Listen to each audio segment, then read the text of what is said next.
It was just past midnight on New Year's Eve, 2022, when emergency services in a quiet California suburb responded to a chilling 911 call.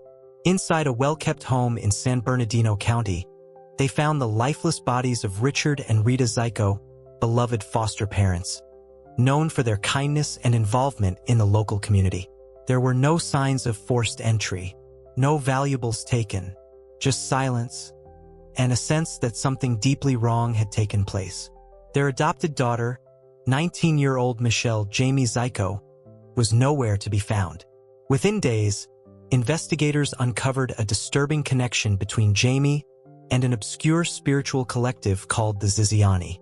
The group's enigmatic leader, Ziz LaSota, had been linked to other mysterious deaths across state lines. And suddenly, a tragic double homicide began to look like part of something much darker. Hit like, subscribe, and let's go. Richard and Rita Zaiko weren't the kind of couple that made headlines until they did. Married for over 30 years, they lived a quiet life in Rancho Cucamonga, California. Richard, a retired mail carrier, was known for waving at neighbors during his daily walks.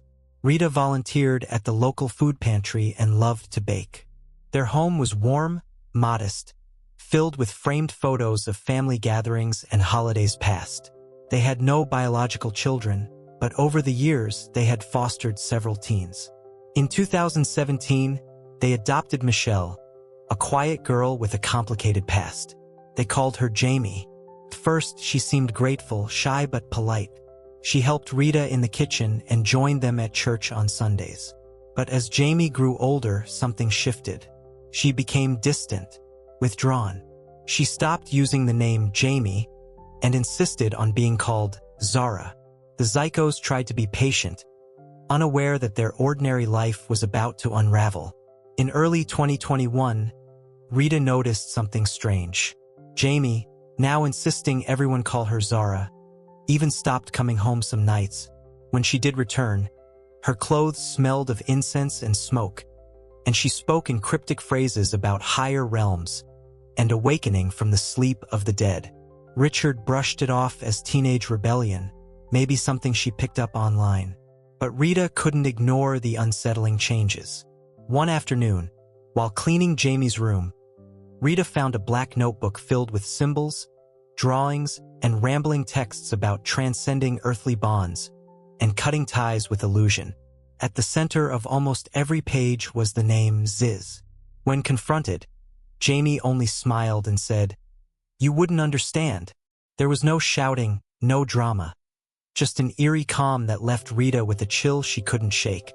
Something felt off. But how serious could it really be? They were her parents, weren't they? By the fall of 2021, Jamie's behavior had shifted from strange to unsettling. She no longer ate with the family, often fasting for days and claiming food clouded her perception. She shaved her head, wore only dark robes, and covered the mirrors in her room with black fabric. Richard tried to reason with her, but she dismissed him with phrases she'd clearly memorized. "You speak from the ego. I've left that world." More disturbing were the visitors. At night, unfamiliar cars would pull up outside the house, and shadowy figures, young, soft-spoken, all dressed alike, would slip inside for hours. Jamie told her parents they were part of a study group, but Rita once overheard chanting from behind closed doors, something rhythmic and low that made her skin crawl. The Zaikos grew worried, but still held back. They didn't want to push Jamie away. "It's just a phase," Richard told Rita, but deep down, neither of them believed that anymore. In November 2021, Rita received an anonymous envelope in the mail. Inside was a blurry photocopy of a flyer, black text on gray paper, with the heading, "The Path of Ziz, Liberation Through Separation." At the bottom, it listed a website and a meeting location in nearby Riverside. No name, no return address. Rita's hands trembled as she showed it to Richard. That night, after Jamie left with her usual visitors, the couple made a quiet decision. They would follow her. From their parked car across the street, they watched Jamie enter a dimly lit house with no sign, No mailbox. People moved inside like shadows. After an hour, soft drums and chanting began again. Rita quietly filmed a few minutes on her phone and later tried to search the group online. What she found was disturbing.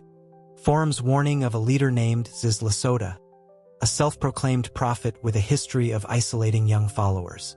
That night, for the first time, Richard said aloud, "I think she's in a cult."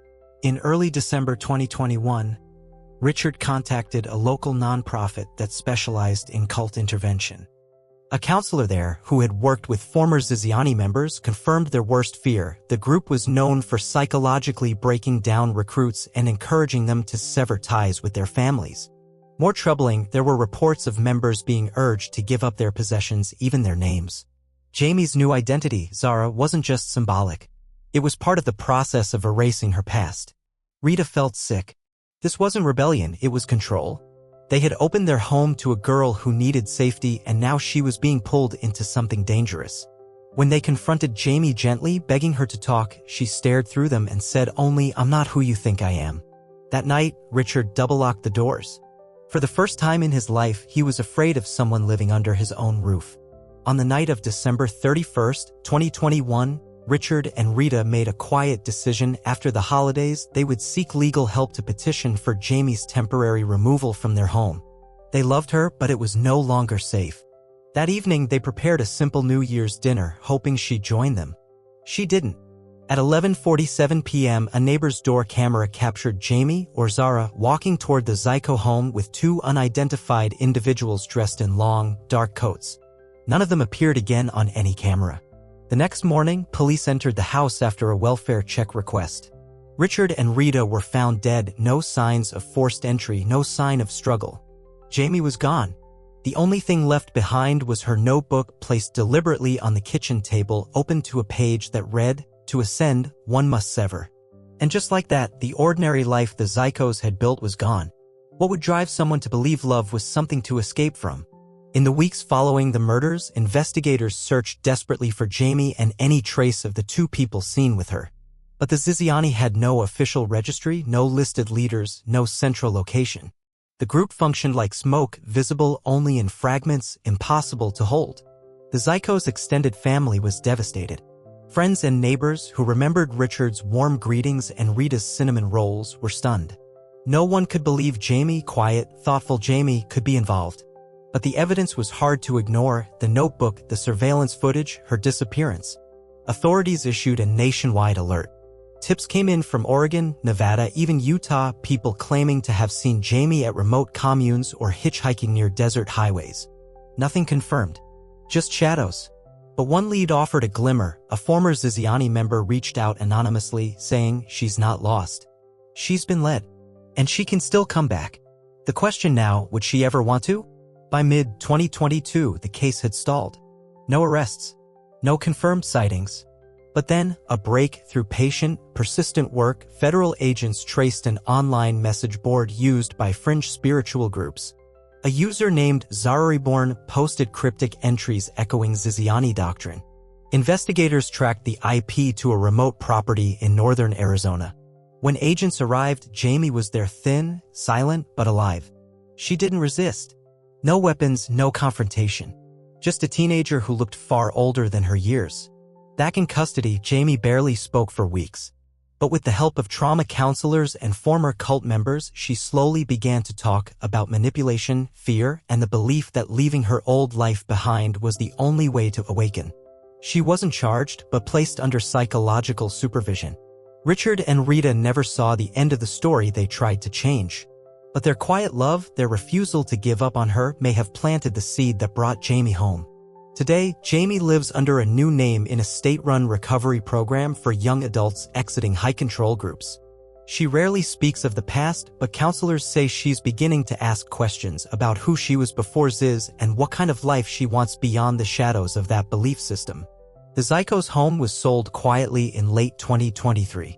Neighbors still leave flowers at the gate every New Year's. Their story became a quiet cautionary tale about love, limits, and how even the safest places can unravel when control wears the mask of purpose. No convictions have been made. Ziz LaSota's whereabouts remain unknown. And Jamie? She's not the villain. She's not the victim. She's someone in between, trying to find herself after losing everything. So here's the question no one wants to ask. What would you do if someone you loved believed the only way to be free was to leave you behind?